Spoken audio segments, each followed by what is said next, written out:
Revenge is a dish best served ice cold.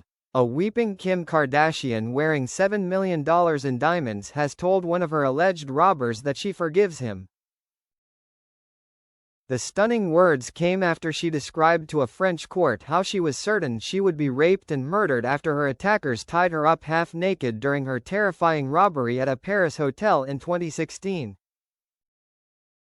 Kardashian arrived at a French courthouse Tuesday wearing a vintage black John Galliano suit and Saint Laurent heels to finally stare down the group of 10 now elderly crooks who allegedly stole $10 million in jewelry from her at gunpoint during Paris Fashion Week.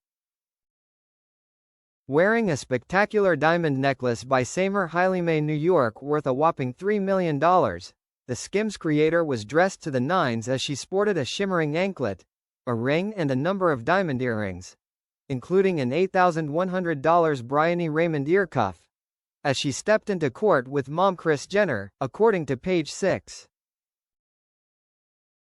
The necklace contained 80 diamonds, including a 10.13-carat pear-shaped center stone, and was crafted from 18-carat white gold. Alone, the necklace weighs in at a staggering 52.17 carats. She also sported a massive ring worth more than $4 million, which she bought as an even bigger replacement for the one stolen during the robbery with the insurance payout, Page 6 revealed. For a spell after the 2016 robbery, Kardashian stopped wearing real jewelry. Her dark hair was worn pulled back in a polished twist. Kim's mom Kris wore a plaid blazer and black slacks as she accompanied her daughter into court. Kardashian was asked about the letter one of her alleged attackers, Aomar Kedik, wrote to her from prison after his arrest in 2017, begging for forgiveness. She did not look at her defendant as the letter was read out, but began to cry. "I am obviously emotional about it. This experience changed my life, my family's life," she told the court, after admitting she hadn't known about Kedik's letter.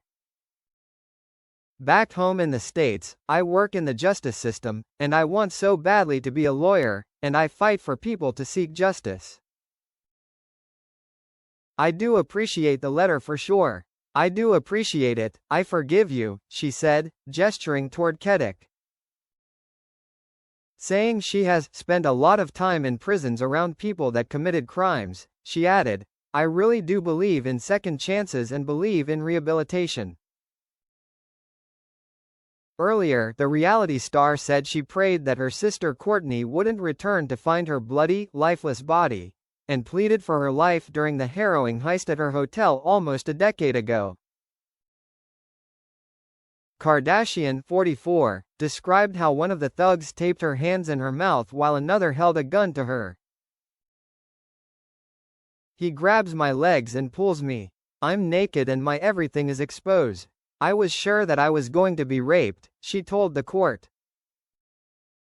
Laying out her fears for her family, she added how she thought that her sister Kourtney would return to find that I would be dead on the bed, shot dead, and that she should have this memory forever. During the chilling testimony, "I absolutely thought I was going to die," she replied to presiding judge David Depa's question as to whether she feared for her life. She described how she was in bed at the swanky Hotel de Portales in 2016 when she heard stomping outside before men dressed as police officers entered the room with the concierge, who had been handcuffed. "I obviously was very confused when they walked in," she said, adding that she kept asking the concierge what was happening, before one of the thieves pointed at her hand and said the word, ring, over and over. "I said to the concierge, I have babies, tell them, I just have to make it home," she told the court, describing how she was pretty hysterical as she spoke to the hotel employee, who was acting as translator. She said the concierge chillingly replied, "I don't know if we're going to die." Later, after the thieves left, a terrified Kardashian was able to get her hands free while her ankles and mouth were still taped up, she told the court. She said she hopped down the stairs to find her stylist and childhood friend, Simone Harouche, who was staying on the floor below. Harush helped to cut the zip ties off her ankles, and the pair ran and hid in the bushes outside while Kardashian called her mom, Kris Jenner, she said. When the police arrived, she remembered being confused if they were real police because the other guys were dressed as police. I didn't know who to trust, she said.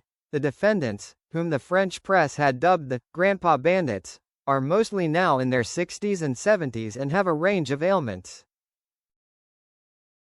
At the time, they allegedly made off on bicycles following the October 3, 2016, heist.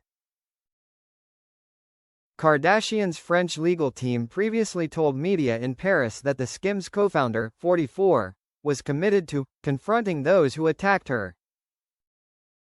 She will do so with dignity and courage, her lawyers said last week. Only one item, a diamond-encrusted cross, has since been recovered from the robbery, which happened when Kardashian was in town for Paris Fashion Week. The $4 million, 18.8-carat diamond ring from West has never been found. Kardashian also described how she had transformed her security procedures as a result of her harrowing experience. Before the robbery, she would often share security with her sister, she said. My style in security is completely different now than it was back then, she said, adding that a guard was now present in each car. We try to have security in all the rooms, she said, adding that she no longer posted to social media in real time unless it was on a public schedule. It has changed my business in that sense, she said.